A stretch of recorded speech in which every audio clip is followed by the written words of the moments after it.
जय श्री कृष्णा। भादों के शुक्ल पक्ष की सप्तमी को संतान सप्तमी का व्रत रखा जाता है।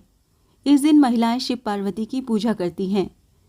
इस दिन पूजा करने से संतान सुख और जीवन के सभी सुख मिलते हैं। संतान सप्तमी की कथा।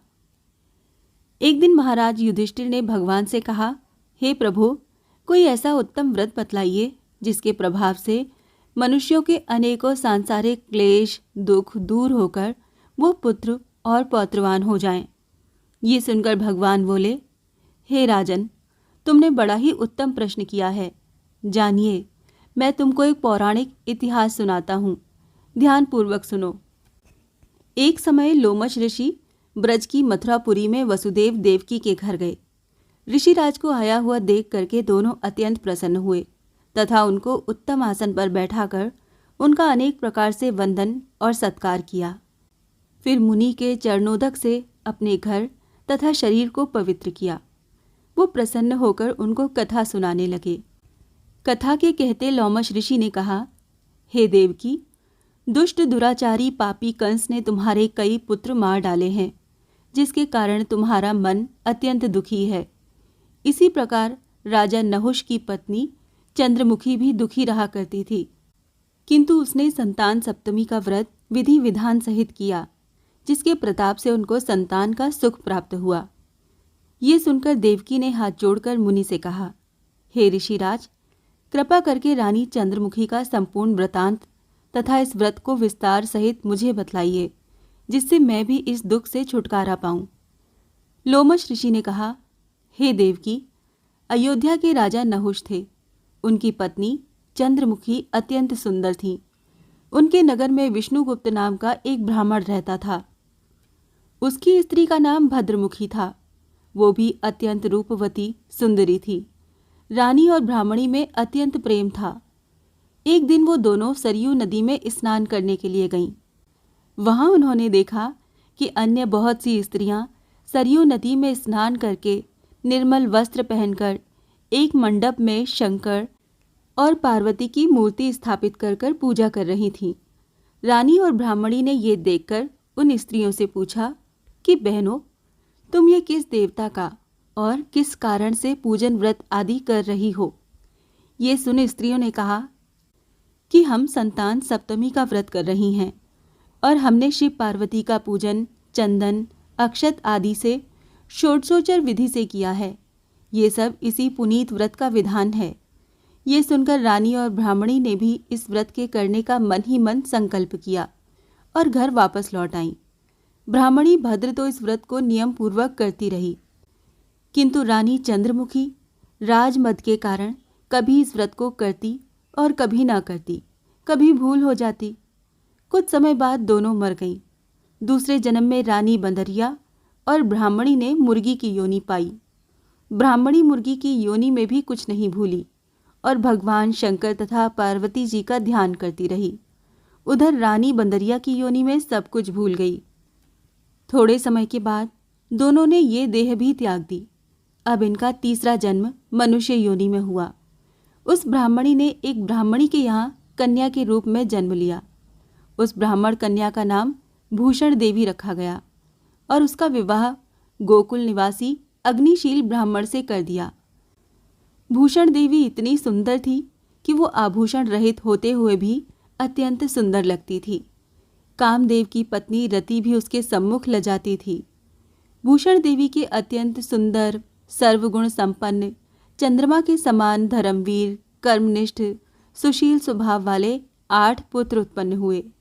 ये सब शिवजी के व्रत का पुनीत फल था। दूसरी ओर शिव विमुख रानी के गर्भ से कोई भी पुत्र नहीं हुआ। वो निसंतान दुखी रहने लगी। रानी और ब्राह्मणी में जो प्रीति पहले जन्म में थी वो अब भी बनी रही। रानी जब वृद्ध अवस्था को प्राप्त होने लगी तब उसके गूंगा बहरा तथा बुद्धिहीन अल्प आयु वाला पुत्र हुआ। वो 9 वर्ष की आयु में इस क्षण भंगुर संसार को छोड़कर चला गया। अब तो रानी पुत्र शोक में अत्यंत दुखी और व्याकुल रहने लगी। दैव योग से भूषण देवी ब्राह्मणी रानी के यहाँ अपने पुत्रों को लेकर पहुंची। रानी का हाल सुनकर उसे भी बहुत दुख हुआ, किंतु इसमें किसी का क्या वश कर्म और प्रारब्ध के लिखे को स्वयं ब्रह्मा भी नहीं मिटा सकते। इधर रानी पंडितानी के इस वैभव और 8 पुत्रों को देखकर उससे मन में ईर्ष्या करने लगी तथा उसके मन में पाप उत्पन्न हुआ। उधर वो ब्राह्मणी रानी के दुख को दूर करने के लिए अपने 8 पुत्रों को रानी के पास छोड़ गई। रानी ने पाप के वशीभूत होकर उन ब्राह्मणी पुत्रों की हत्या करने के विचार से लड्डू में जहर मिलाकर उनको खिला दिया, परंतु भगवान शंकर की कृपा से एक भी बालक की मृत्यु न हुई। ये देखकर तो रानी अत्यंत ही आश्चर्यचकित हो गई और इस रहस्य का पता लगाने की मन में ठान ली। भगवान की पूजा से निवृत्त होकर जब भूषण देवी आई तो रानी ने उससे कहा कि मैंने तेरे पुत्रों को मारने के लिए इनको जहर मिलाकर लड्डू खिला दिया, किंतु इनमें से एक भी नहीं मरा। तूने कौन सा दान पुण्य व्रत किया है जिसके कारण तेरे ये पुत्र नहीं मरे और तू नित्य नए सुख भोग रही है? तेरा बड़ा सौभाग्य है। इनका भेद तू मुझसे निष्कपट होकर समझा। मैं तेरी बड़ी ऋणी रहूंगी। रानी के ऐसे दीन वचन सुनकर भूषण ब्राह्मणी कहने लगी, सुनो, तुमको 3 जन्म का हाल कहती हूँ, सो ध्यानपूर्वक सुनना। पहले जन्म में तुम राजा नहुष की पत्नी थी और तुम्हारा नाम चंद्रमुखी था। मेरा नाम भद्रमुखी था और मैं ब्राह्मणी थी। हम तुम अयोध्या में रहते थे और मेरी तुम्हारी बड़ी प्रीति थी।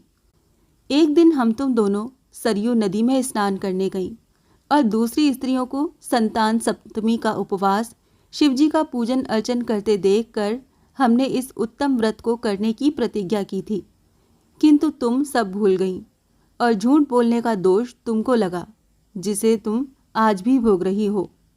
मैंने इस व्रत को आचार विचार सहित नियम पूर्वक सदैव किया और आज भी करती हूँ। दूसरे जन्म में तुमने बंदरिया का जन्म लिया तथा मुझे मुर्गी की योनि मिली। भगवान शंकर की कृपा से इस व्रत के प्रभाव तथा भगवान को मैं इस जन्म में भी नहीं भूली और निरंतर उस व्रत को नियमानुसार करती रही। तुम अपने बंदरिया के जन्म में भी भूल गई। मैं तो समझती हूँ कि तुम्हारे ऊपर ये जो भारी संकट है उसका एकमात्र यही कारण है और दूसरा कोई कारण नहीं हो सकता। इसीलिए मैं तो कहती हूँ कि अब तुम भी संतान सप्तमी के व्रत को विधि सहित करो, जिससे तुम्हारा ये संकट दूर हो जाए। लोमश ऋषि ने कहा, देवकी, भूषण ब्राह्मणी के मुख से अपने पूर्व जन्म की कथा तथा संकल्प इत्यादि सुनकर रानी को पुरानी बातें याद आ गईं और पश्चाताप करने लगी तथा भूषण ब्राह्मणी के चरणों में पड़कर क्षमा याचना करने लगी और भगवान शंकर पार्वती जी की अपार महिमा के गीत गाने लगी। उस दिन से रानी ने नियमानुसार संतान सप्तमी का व्रत किया, जिसके प्रभाव से रानी को संतान सुख भी मिला तथा संपूर्ण सुख भोग कर रानी शिवलोक गई। भगवान शंकर के व्रत का ऐसा प्रभाव है कि पथ भ्रष्ट मनुष्य भी अपने पथ पर अग्रसर हो जाता है और अनंत ऐश्वर्य भोग कर मोक्ष पाता है। लोमश ऋषि ने फिर कहा, देवकी, इसीलिए मैं तुमसे भी कहता हूँ कि तुम भी इस व्रत को करने का संकल्प अपने मन में करो, तो तुमको भी संतान सुख मिलेगा। इतनी कथा सुनकर देवकी हाथ जोड़कर लोमश ऋषि से पूछने लगी, हे ऋषिराज, मैं इस पुनीत उपवास को अवश्य करूंगी, किंतु आप इस कल्याणकारी एवं संतान सुख देने वाले उपवास का विधान, नियम, विधि आदि विस्तार से समझाइए। ये सुनकर ऋषि बोले, हे देवकी, ये पुनीत उपवास भादों के महीने में शुक्ल पक्ष की सप्तमी के दिन किया जाता है। उस दिन ब्रह्म मुहूर्त में उठकर किसी नदी अथवा कुएं के पवित्र जल में स्नान करके निर्मल वस्त्र पहनने चाहिए। श्री शंकर भगवान तथा जगदम्बा पार्वती जी की मूर्ति की स्थापना करें। इन प्रतिमाओं के सम्मुख सोने चांदी के तारों का अथवा रेशम का एक गंडा बनाएं। उस गंडे में 7 गांठें लगानी चाहिए। इस गंडे को धूप, दीप, अष्टगंध से पूजा करके अपने में बांधें और भगवान शंकर से अपनी कामना सफल होने की प्रार्थना करें। तदंतर 7 पुए बनाकर भगवान का भोग लगाएं। यथाशक्ति सोने अथवा चांदी की अंगूठी बनवाकर इन सबको एक तांबे के पात्र में रखकर उनका षोडशोपचार विधि से पूजन करके किसी सदाचारी, धर्मनिष्ठ, सत्पात्रा ब्राह्मण को दान दें। उसके पश्चात 7 पुए स्वयं प्रसाद के रूप में ग्रहण करें। इस प्रकार इस व्रत का पारायण करना चाहिए। हे देवकी, इस व्रत को इस प्रकार नियम पूर्वक करने से समस्त पाप नष्ट होते हैं और भाग्यशाली संतान उत्पन्न होती है तथा अंत में शिवलोक की प्राप्ति होती है। हे देवकी, मैंने तुमको संतान सप्तमी का व्रत संपूर्ण विधान विस्तार सहित वर्णन किया है। उसको अब तुम नियम पूर्वक करो, जिससे तुमको उत्तम संतान पैदा होगी। इतनी कथा कहकर भगवान आनंद कंद श्री कृष्ण ने धर्मावतार युधिष्ठिर से कहा। इस तरह श्री लोमश ऋषि हमारी माता को शिक्षा देकर चले गए।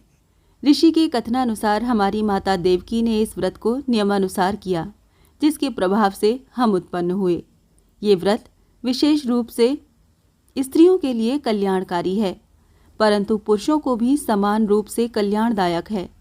संतान सुख देने वाला, पापों का नाश करने वाला ये उत्तम व्रत है, जिसे स्वयं भी करें और दूसरों से भी कराएं। नियम पूर्वक जो कोई इस व्रत को करता है और भगवान शंकर एवं पार्वती की सच्चे मन से आराधना करता है, निश्चय ही अमर पद पाकर अंत में वो शिवलोक को जाता है। जय श्री कृष्णा।